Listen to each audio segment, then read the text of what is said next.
52 সাল থেকে সব আন্দোলনের অগ্রভাগে ছিল ছাত্ররা, যে অন্ততপক্ষে 54 বছরে যা পাই নাই, অন্তত এই অভ্যুত্থানের পরে ছাত্ররা অন্তত প্রেসার গ্রুপ হিসেবে কাজ করবে, আমাদের আকাঙ্ক্ষা পূরণ হবে।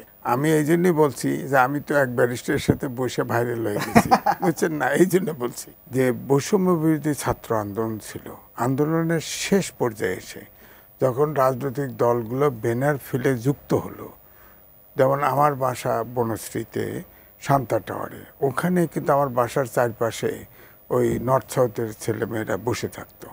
আমি 5টা পর্যন্ত তাদের পক্ষে টকশো করেছি, কারণ আমার ছেলে তখন, ছেলের ওয়াইফ আর্মিতে ছিল, আমাকে আঙ্কেল বললেই বুঝতে পারতো। ওরা আমাকে ব্রিজের, রামপুরা ব্রিজের ওপারে আগায় দিত, আমি ওখান থেকে গাড়িতে চলে আসতাম।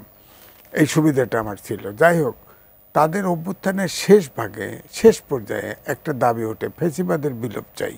ফেসিবাদের যদি বিকল্প শব্দ ভাবেন, ফেসিবাদের বিলোপ মানেই একটা মানবিক বাংলাদেশ চাই, গণতন্ত্র চাই, আইনের শাসন, সুশাসন। এটাই হলো মূল কথা। এখন যদি একটা গণতান্ত্রিক বাংলাদেশ চাই, তাহলে আমরা মুক্তিযুদ্ধের সময় গণতান্ত্রিক বাংলাদেশ চেয়েছি, বৈষম্যের বিরুদ্ধে আন্দোলন করেছি, শেষ পর্যন্ত এটা স্বাধীনতায় গড়িয়েছে। তো এখন যদি এই 54 বছর দেশ স্বাধীন হয়েছে, কিন্তু আমি নিজেও আগে বলেছি, আওয়ামী লীগের সময়ও বলেছি যে আমরা অনেক সূচকে এগিয়েছি, কিন্তু রাজনৈতিক সূচকে পিছিয়েছি। সুতরাং এই দাবিটা কিন্তু অযৌক্তিক না, যে একটা গণতান্ত্রিক বাংলাদেশ চাই, আইনের শাসন, এবং এইটা যদি করতে হয় তাহলে কিছু সংস্কার লাগবে, সংস্কার লাগবেই। তো এটাও ঠিক, কিন্তু যেটা হলো সেটা হচ্ছে একটা দিক বলে নেই, যে 3টা জোট যে করলো, এটা রাজনীতিতে ইম্প্যাক্ট কী আপনার প্রশ্ন। সেটা হচ্ছে দেখেন, এনসিপি, এবি পার্টি এবং রাষ্ট্র সংস্কার আন্দোলন, এই 3টা পার্টি একসাথে হয়েছে।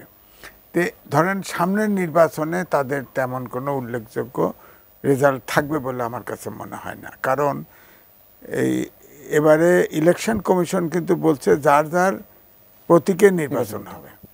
তাহলে এই 3 পার্টির তো প্রতীক আছে, 3 পার্টি নিবন্ধিত, 4 পার্টি নিবন্ধিত, তারা আলাদা করবে, তো নির্বাচন তো আলাদা করবে। আলাদা করতে গেলে আমার মনে হয় না যে প্রত্যাশা কোনো পূরণ হবে, কোনো সিটে জিতবে বলে আমার কাছে মনে হয় না। তাহলে আমার কথা হচ্ছে যে তাদের যে টার্গেট, যেটা শুনেছি বলেছে, যে তারা যে অভ্যুত্থানের যে আকাঙ্ক্ষা, এইটা বাস্তবায়নের জন্য তারা এটা লড়তে থাকবে। হ্যাঁ, এটা এক হয়েছে, আরও যদি আসে আরও এক হবে। কিন্তু অন্তর্নিহিত ঘটনা হচ্ছে, আমাদের দেশে আমি মধুর ক্যান্টিনে ছিলাম, ছাত্র রাজনীতি করেছি, বামপন্থীরা আধা মসজিদে, পোয়া মসজিদে করে 2 জন 2 ভাগ হয়ে যেত। তো এরকম 4 পার্টি বলছে, এদের ভিতরে অন্তর্নিহিত একটা সমস্যাও আছে, সেটা কে নেতা হবে। আপনাদের একটা গণতান্ত্রিক কি ওই গণ অধিকার পরিষদ বলছেন না, ওখানে ভিপি নুর নেতা না, তার তো 1 নম্বর হইতে হবে।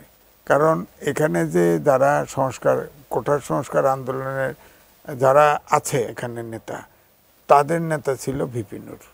সুতরাং এখন তো এনসিপির অধীনে সে আসতে পারে না, মানে মানসিক প্রবলেম এটা আছে, এটা বাইরে বলা হয় না।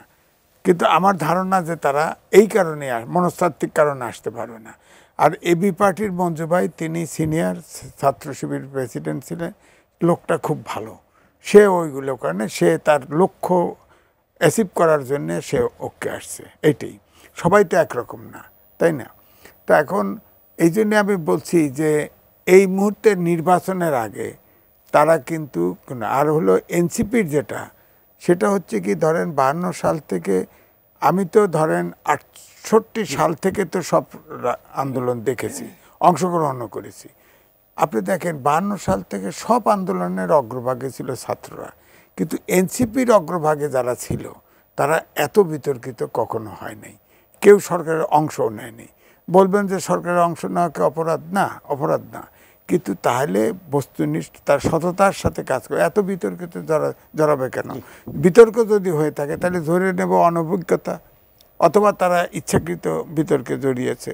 সুতরাং এই জন্যই বলছি যে আগে যে আমাদের আকাঙ্ক্ষা ছিল যে অন্ততপক্ষে 54 বছরে যা পাই নাই, অন্তত এই অভ্যুত্থানের পরে ছাত্ররা অন্তত প্রেসার গ্রুপ হিসেবে কাজ করবে, আমাদের আকাঙ্ক্ষা পূরণ হবে, সেই আকাঙ্ক্ষায় তো পূরণ হওয়ার সম্ভাবনা দেখছি না।